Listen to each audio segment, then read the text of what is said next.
Welcome everyone, I'm Norman Wildberger.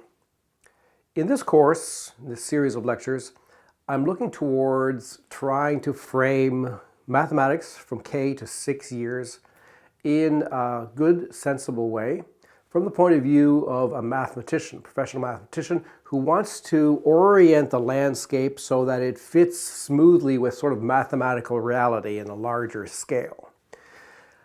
So I'm talking to educators and to parents mostly of young people with an aim of trying to get you to think in the right way about topics that are going to be presented to the young people, mathematical topics. Now, my general orientation when I started was that, well, this is going to be relatively straightforward. I'm just going to try to summarize the things that are already in place and present them in an optimal way, or a good way at least.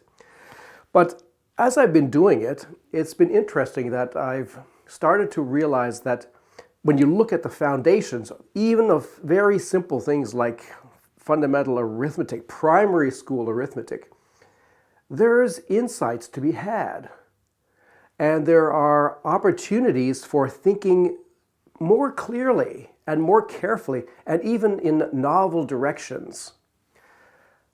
And that's sort of what I'm presenting to you now. I'm looking towards re-landscaping this approach, basic arithmetic for young people. Okay, I think we can do a lot better than we're currently doing. So creating some tools and some notions and some techniques that will actually make it easier for young people to learn how to do arithmetic and to do well, to actually perform calculations more consistently and more correctly. Okay, so a key point here is the introduction of open numbers. Okay, so open numbers are like natural numbers, but a little bit different. And we're sort of augmenting the usual arithmetic by introducing these additional things which are in some ways simpler to deal with. Okay? So we're going to have a simpler kind of arithmetic that will still tie very closely to the usual one, but provides a more enjoyable kind of framework actually to do arithmetic. And it will turn out not just addition, but also addition, subtraction, multiplication, and perhaps even division. Okay, so we're going to introduce a new kind of number. We're still in the base 10 place value system. And we're motivated very much by money and the usage of money in real life. So having a Monopoly set and lots of $1, $2 kind of bills and so on to play with, these are great. So we're actually going to only need $1, $10, $100, and $1,000. And the idea is that, let's say somebody has this collection of money. They have 17 $1 bills, they have 3 $10 bills, they have 12 $100 bills, and they have 4 $1,000 bills. Maybe it's Monopoly money, it doesn't matter. We want to represent this collection of money, recording the totals in the various places, starting with the ones here, then the tens, then the hundreds, and the thousands. And we separate the quantities with commas. And crucially, the quantities are any natural numbers written in Hindu Arabic form. But in particular, they could be bigger than 9 if they want to be. So here we have 17 ones, 3 tens, 12 hundreds, and 4 thousands. And this is all dollars because we're talking about dollars. But this object right here, right, this string of numbers separated by commas, this is what we're going to call an open number. So open numbers have digits, like this one, or this one, or this one, digits in quotes, which are separated by commas. But these digits, in quotes, can actually be bigger than 9, like 12 or 17. Or they could actually be very big numbers, in the thousands or millions even. Okay. So this is an open number. And we're going to see that this rather novel kind of number really helps us do arithmetic and helps us explain what's going on with arithmetic to young people. This is a very powerful tool, I think.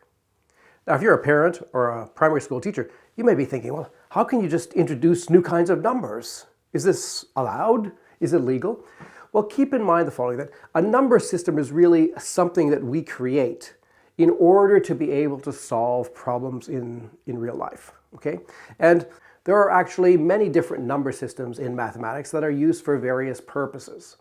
So there's nothing wrong with doing this, but we do have to be a little bit careful that we don't automatically assume things about such a system. So we are obliged to specify rather carefully various aspects of any new number system. In particular, one of the very first things that we need to sort of think about is, when are we going to consider two numbers, whatever they are, equal or equivalent or the same? So in this context, we're motivated by our understanding of money, okay? These open numbers really correspond very closely to collections of bills. And so we're going to introduce a notion of equivalence, which is very connected with the notion of equality of money. So we're going to agree that we can convert an open number into an equivalent one. And let me show you some examples of that. So here's the same configuration that we started with: 17 $1 bills, 3 $10 bills, 12 $100 bills, 4 $1,000 bills. And here I'm introducing this symbol here, which is not exactly equality, but rather equivalence. You can think about that as a kind of a weaker kind of equality. They're not exactly the same, but they're kind of at the same level. They're very closely connected, but maybe they have a slightly separate existence still, okay? So that's what this sign means. It's more or less equal, but it's slightly different. Okay, and what have we done to go from here to here? Well, we've changed some things. So instead of having 17, we have 7. So what happened to the other 10 $1 bills? Well, we converted those 10 $1 bills into a single $10 bill. And that's why the number of $10 bills has increased by 1. Okay? So the total amount of money hasn't changed, but the actual setup, the actual configuration of bills looks different. Instead of having 17 $1 bills, we have 7 $1 bills. Instead of having 3 $10 bills, we have 4 $10 bills. But effectively, in terms of total amount of money, it's the same. So we say that this is equivalent. But we've actually done something else as well. So here there are 12 $100 bills. And what we've done is we've taken 10 of those and replaced them with a single $1,000 bill. So we have now 2 $100 bills, but the 4 has gone to a 5. We've got $5,000 bills now. I think we'd all agree that this is the same amount of money. Right? If you went to a bank and deposited, this deposit and this deposit are going to end up increasing your bank account by exactly the same amount. What about going from here to here? Now we have 107 ones, still 4 tens, 11 hundreds, and 4 thousands. Okay, why are these two equal? What's happened here? Well, what we've done to get the 107 is we've taken a $100 bill and we've cashed it into 100 $1 bills, okay? So imagine taking one of these $100 bills and exchanging it for 100 $1 bills to give a total of 107 $1 bills. There will still be 4 $10 bills, but now there will be, instead of having 2, there will be 1 $100 bill. But wait a minute, now we have 11. Where did the 11 come from? Well, we got 10 more $100 bills by converting a $1,000 bill into hundreds. Okay. 1,000 is equal to 10 hundreds. So instead of having 5,000s, we have 4,000s. One of them was converted into hundreds, and that's why we have 11 there. Now, we can express the same thing without drawing pictures with lots of dollar bills and so on. as open numbers. Right? This thing here represents the open number 17, 3, 12, 4, reading from right to left, starting with ones, then tens, hundreds, and then thousands.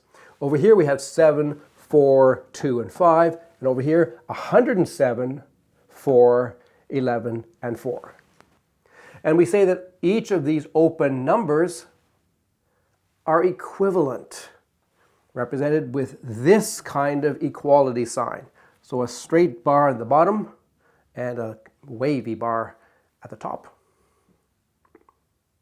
So to go from an open number to an equivalent one, any legal or correct exchange is allowed.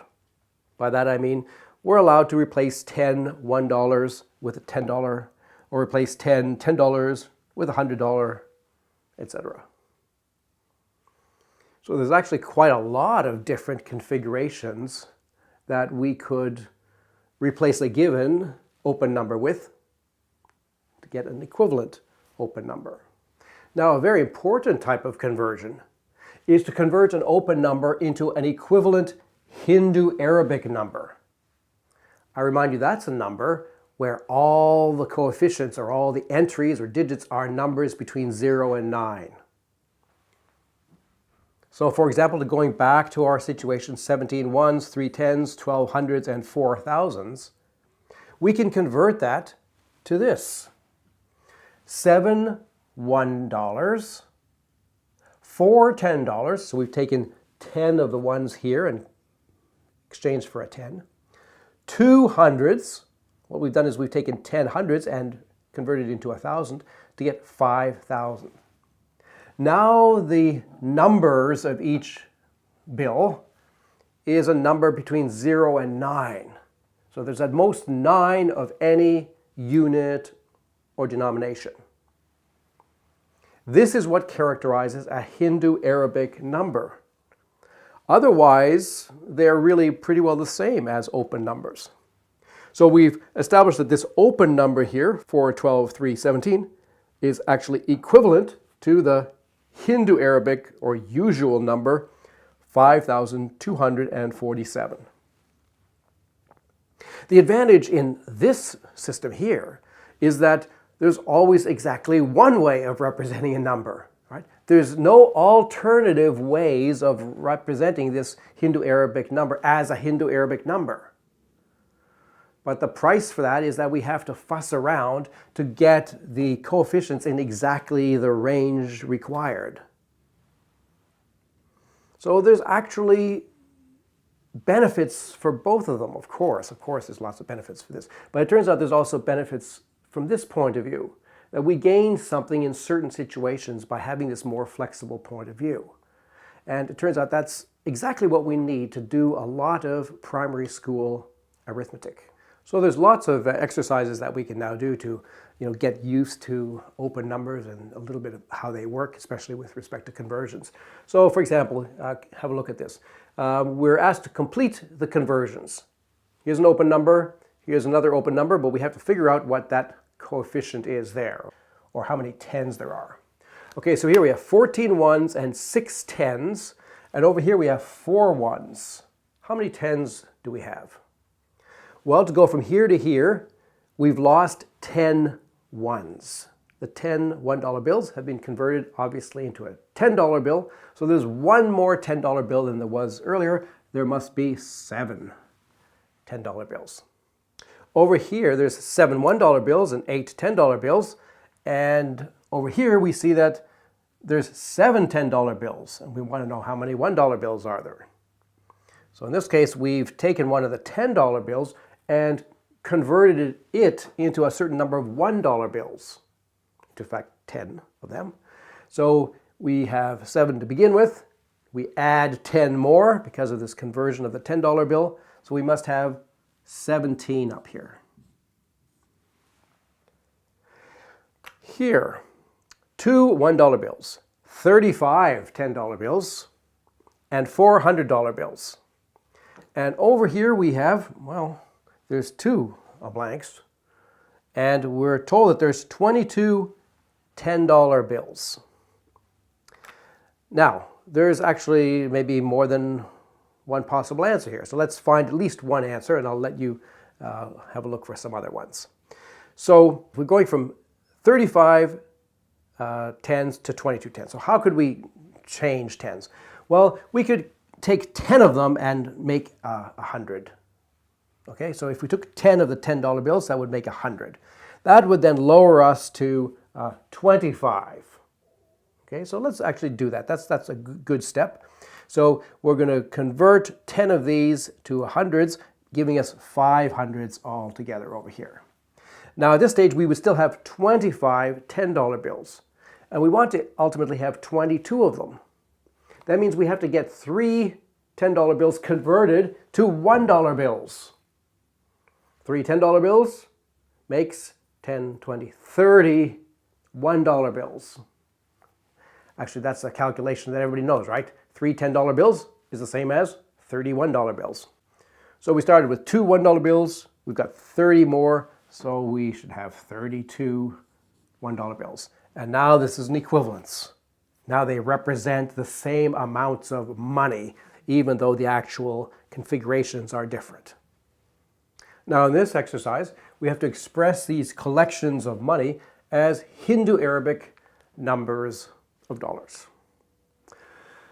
So here we have 18 $1 bills and 13 $10 bills. And we want to find some equivalent open number, first of all, that is like a Hindu Arabic number, so that the number of bills is always at most 9.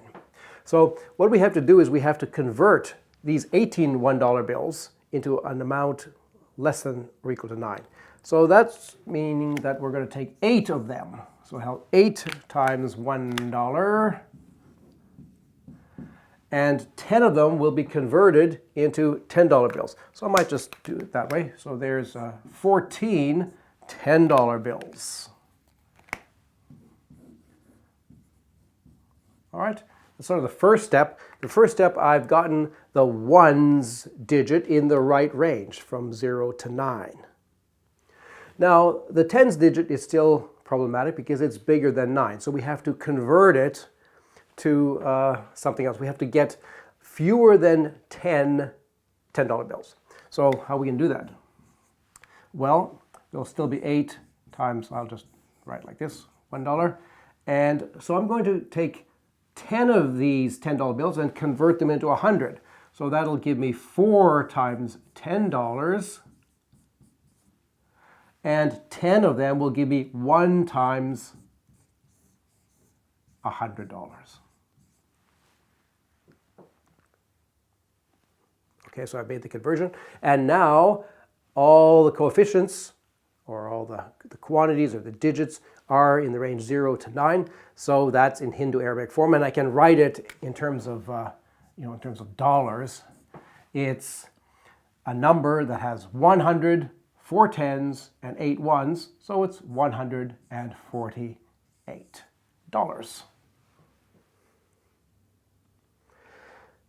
Okay, so let's have a look at this one. 123 times $1, 47 times $10, and 6 times $100. So we have to do a lot of converting.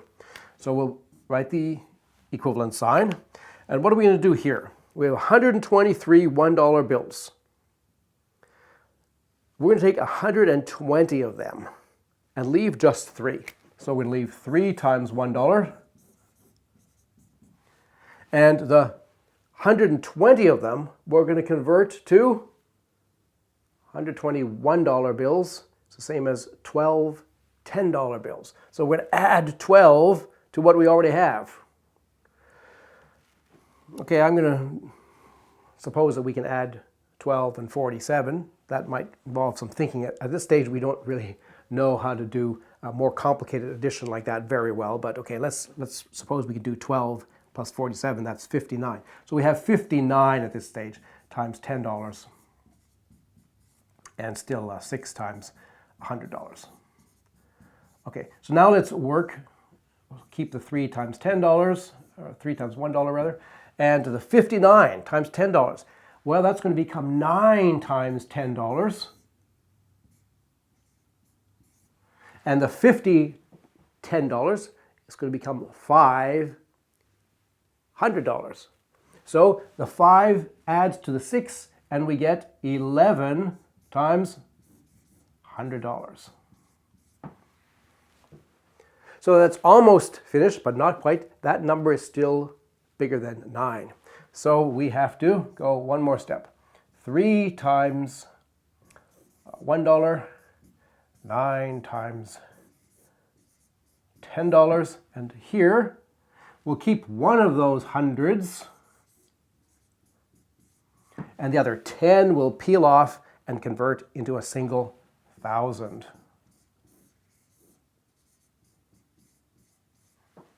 All right. And at that stage, we recognize a Hindu Arabic number because all the digits are less than or equal to 9. So the final answer down here in terms of dollars will be, starting with the thousands, 1,193. So while our original motivation is coming from money, we can actually work with these open numbers purely independent of any monetary models. And this exercise just asks us to transform open numbers to equivalent open numbers. So to understand that process of exchange. Okay, so here we have 3417. This is the number of ones, this is the number of tens. We're converting it to some other open number where there are 7 ones now, and supposedly a certain number of tens. Well, there were 17 ones here, there are 7 ones here. That means 10 of them have gone. They have been converted to a 10. So instead of having 34 tens, we now have 35 tens. Here we have 6, 29, 5. And we want to convert that to 7 something 5. Okay, what's different? The 5 is the same, the ones are the same. The hundreds have gone from 6 to 7. So how do we change from 600s to 700s? It means we have to convert some of these tens to make 100. So we need 10 tens. Okay, we need to take 10 of these 29 and convert them into 100. So when we do that, there will be 19 of them left. Here, 8, 18, 23, we're converting it to something of the form blank, 0, 3. 0, 3. Okay, there's 3 ones. Here there are 23 ones. So we definitely have to get rid of 20 ones. 20 ones converts to 2 tens. Okay, so we could change those 20 ones and convert it to 2 tens, making it altogether 20 tens. 20 tens over here. But over here we end up with only 0 tens. That means that all 20 tens were converted into hundreds. 20 tens, well, 10 tens make 100, so 20 tens is going to make 200. So we have to add 2 to 8. Okay, I'll let you figure out this one. Okay, so we have the rudiments of when 2 open numbers are equivalent, how to sort of convert from one to the other, and also how to sort of reduce an open number to some equivalent Hindu Arabic number. So we might ask now, why are open numbers useful? Why are we introducing this very novel kind of arithmetic? And the answer is because they help us simplify arithmetic. So let's illustrate the potential application of open numbers to addition with this example. Joe has 3 $1 bills, 4 $10 bills, and 9 $100 bills, while Sue has 5 $1 bills, 13 $10 bills, and 2 $100 bills. How much do they have altogether? So combining their monies. So the first solution, together, means we're putting everything in one pile. So we just do everything individually. We look at the $1. Joe has 3, Sue has 5. Together they have 8. So together they have 8 $1 bills. And now we look at the $10 bills. Joe has 4, Sue has 13. 4 plus 13 is 17. So together they have 17 $10 bills. 9 $100 bills has Joe, 2 $100 bills has Sue. Altogether that's 11 $100 bills. So if they combined their monies, this is an accurate description of what they would have. They would have 8 $1 bills, 17 $10 bills, and 11 $100 bills.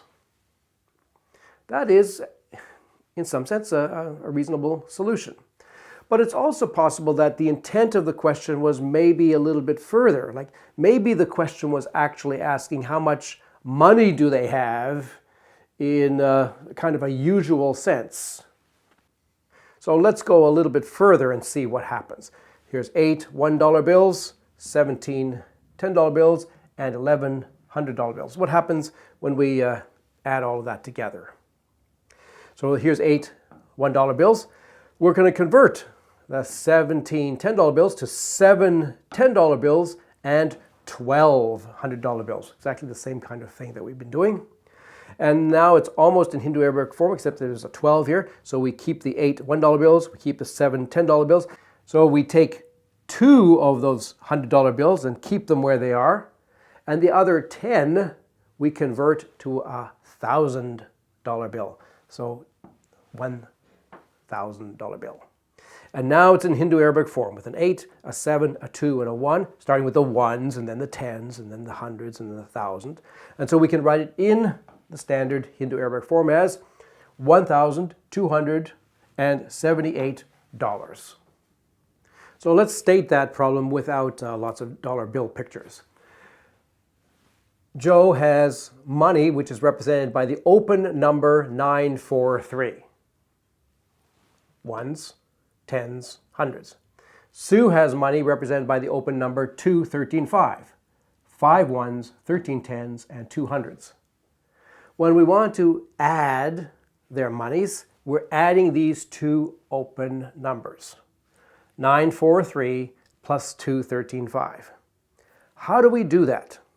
Well, what we did in sort of the first solution was we just added the ones, we added the tens, and we added the hundreds. And there was no interaction between those three. They were each in their own lane, like swimmers, okay? No moving from one lane to another. No worrying about carryings. That's the beauty of this, okay? So the 3 plus 5 is 8. That's a calculation purely in the ones digit. In the tens digit, there's 4 and 13. 4 plus 13 is 17. In the hundreds, 9 plus 2 is 11. So you can see that addition with open numbers is going to be simple because we're just going to keep each of the digits separate. The commas are separating things, and there's no interaction between these things. There doesn't have to be. Now, this is their total as an open number. It actually reflects physically what they would have when they pool their money. But to get a closed number, which is maybe a term that we'll use to represent a Hindu-Arabic number, okay, closed number as opposed to open number, what we want to do is we want to take this 11, 17, and 8 and convert it. Okay, the 8 stays where it is. The 17 becomes 7, and 10 of those get transferred to 100. So the 11 becomes a 12. And then at the next stage, the 8 and the 7 stay where they are. And the 12, well, the 2 stays where it is. And 10 of these hundreds are converted to a single 1,000. So at this stage, 1, 2, 7, 8, all the digits are less than or equal to 9. We recognize, aha, that's then in the form of a Hindu-Arabic number. And then we can write it as equivalent to this Hindu-Arabic number, 1, 2, 7, 8, without any commas. So this is a Hindu-Arabic number, or maybe a closed number. It's final. There's no alternate formulations. It's unique. the flexibility that we had for the open numbers is gone, which is good, but also sometimes a bit of a disadvantage. Okay, so this corresponds to what I just did on the previous slide, but without any pictures, without any reference to the dollar bills and $10 bills and so on. We're really just doing arithmetic with open numbers here, and the crucial thing to remember is that we are just treating each unit separately. The ones are treated separately, the tens are treated separately, the hundreds are treated separately, and so on. Everything stays in its lane. Okay, so what I've just said is that with open numbers, we separate the ones, the tens, the hundreds, the thousands, etc. And when adding open numbers, we simply add each of these units separately. Okay, so the commas are separating these things, and we really want to maintain this separation between these various units. So for example, 5-4 plus 3-7. We add the ones, we add the tens. 9-1 plus 4-6-9, we add the ones, we add the tens, we add the hundreds. We can also arrange things vertically, and when we're adding more numbers, that's actually a very useful thing to do. So 7-8 plus 1-9. It's the same kind of thing as this, except that we're writing it vertically. The ones are now aligned here on the right. It's very easy to add them up because they're on top of each other. So 8 plus 9 is 17. Here are the tens on top of each other. 7 plus 1 is 8. There's no carrying. We don't even think about carrying. It's not involved. Here's 1, 12, 3, and we're adding 26, 11. So we have to be able to add 3 plus 11. Well, that's 14. 12 plus 6, that's 18. And 1 plus 20, that's 21. And here's a number with a 0. Open numbers are allowed to have zeros. So 2 ones, 0 tens, 4 hundreds. 402 plus 819, we're adding. Let's make that clear. And what do we get? Well, everything in its lane. 2 plus 9 is 11. 0 plus 1 is 1. 4 plus 8 is 12. Piece of cake. But of course, we want to use this to perform usual addition. So we still want, most of the time, to end up with a Hindu-Arabic number. So we need a good technology for converting perhaps a complicated open number like this into a Hindu-Arabic form. That involves something which I call cascading, which is quite pleasant and interesting, and we'll talk about that next time. I hope you'll join me for that. I'm Norman Wildberger. Thanks for listening.